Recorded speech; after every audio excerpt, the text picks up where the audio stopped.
It was very quiet those first couple of months. Ram Dass was back in the States, and there were about 4 or 5 Westerners, I think, coming and going. Harinam and Mariam were there. And he would only allow us to come kind of once or twice a week. And we were at that point into following his instructions, which later went by the boards, I guess, in many cases. So we would go for darshan at Kenchi, and then he would say, come back on Thursday or Friday. And we would be stuck in Nainital at the Evelyn Hotel, whiling away the time. And we would come back to Kenchi to see him, and that there were things that he said to us usually at that point, which made it very clear that he had been watching every move we'd made during the time we hadn't seen him. For instance, we'd been out on a boat in the lake in Nainital on one of those boat rides, and he asked us what we'd been doing, and then he said, boating? And we happened to have been smoking something out on the boat, and he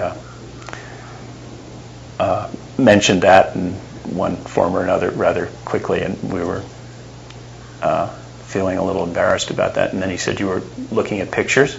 And we had stopped at the photo store where the photo wall had photos of Maharaj-ji, and had been looking at that. And then he said, of me?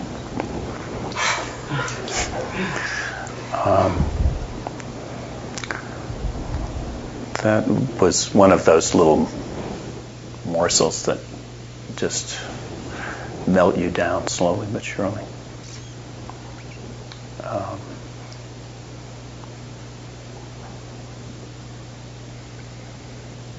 Most of the time we went by bus or taxi to Kenchi, and occasionally we would walk from Nainital because there's a beautiful path through the forest, which last time I went on I got lost. One day I walked on my own and got there, I guess before the bus, because no one else was around, and Maharaj-ji was just sitting out. And I went and sat in front of him, and he was just kind of looking off, and I was sitting below him, and he was up at the tucket and on the tucket, and he looked down at me and he opened his eyes and looked right in my eyes, and I felt this like a discharge of blue electricity, and his eyes seemed to me to be bright electric blue. And I looked into his eyes until I couldn't stay with it, and I started to go out or something, and he stopped it before I dissolved, I guess.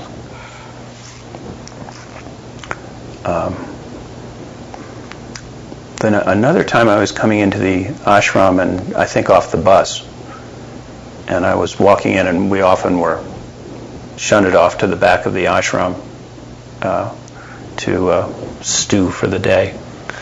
And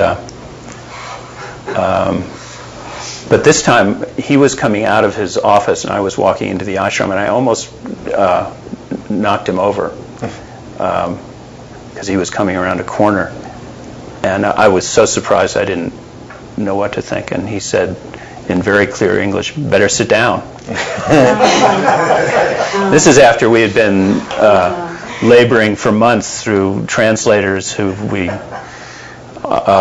later discovered were translating very freely with great inaccuracies. And so, what to do?